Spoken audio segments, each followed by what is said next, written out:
잘 들으세요. 처음 들었을 때 이해가 안 될 수 있어요. 잘 들어보세요. 자, 일단 고조선은 BC 2333년에 이제 건국이 되었다가 BC 5세기경부터 철기가 이제 유입이 되어서 들어오기 시작을 합니다. 중국을 통해서. 근데 아까도 말씀드렸지만 처음에 철기는 굉장히 변화 속도가 느렸다라고 말씀드렸어요. 그러다가 BC 3세기경부터 이 고조선이 점점점 발전을 해서 이웃나라 연나라하고 대립할 정도로 강성을 해집니다. 그래서 중국 연나라와 대립할 정도로 강성해지더라. 이때 당시 연나라의 연나라 장군이었던 장군 징계라는 인물이 침입을 하기도 했었다라는 거죠. 나라가 고조선이 강성해지지 않으면 연나라가 견제도 하지 않을 건데 고조선이 점점점 강성해지니까 연나라가 견제를 할 필요성을 느끼고 징계라는 장군을 보내서 공격을 하기도 했었어요. 그러면 강성해졌다라는 건 뭘 통해서 알 수 있냐 이거죠. 일단 첫 번째가 왕칭호를 썼고요. 그리고 그 밑에 위계 질서, 즉 체제가 정비가 되기 시작을 한 것만 보더라도 나라가 강해졌다라는 걸 알 수 있어요. 자, 일단 여기에 부왕과 준왕과 같은 중국식 왕칭호 등장, 장자 어디 갔어? 왕칭호 등장. 자, 부왕과 준왕 같은 왕의 칭호가 나왔다. 그러면 그전에는 고조선의 왕은 아니지만 그런 지배자는 뭐라고 불렀느냐? 당군왕검이에요. 아니 그럼 BC 2333년부터 BC 3세기경까지 전부 다 당군왕검이에요.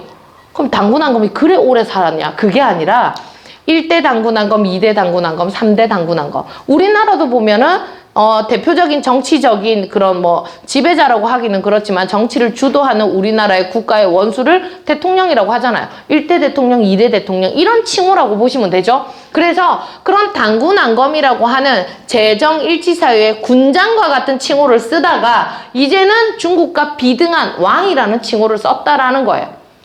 옆에 이웃나라가 전부 다 대통령을 쓰고 하는데 우리나라만 무슨 족장 쓰면 우리나라가 너무 하등의 나라 같잖아. 그러니까는 이름부터 비슷하게 가는 거죠. 그리고 왕 밑에, 왕 아래에 상, 대부, 장군 등의 관직을 마련을 하면서 체제가 안정적이게, 한마디로 위계 질서가 명확해지게, 대통령 밑에 국무총리가 있고 국무총리 밑에 각 부처 장관이 있는 이런 위계 질서와 관직의 고하가 있어야 나라가 잘 돌아갈 거 아니에요. 그게 아니고 전부 다 뭐 다 똑같다. 그러면 이거는 하등의 나라가 되니까 그래서 왕칭호가 등장을 하고 왕 밑에 이런 관직의 고하로 인해서 왕권을 좀 더 이렇게 돈독하게 하는 그런 이제 이런 위계 질서, 관직 제도 이걸 통해서 연나라와 대립할 정도로 굉장히 부강해졌다라는 것을 우리가 알 수 있습니다. 그리고 또 하나 이 부왕과 준왕은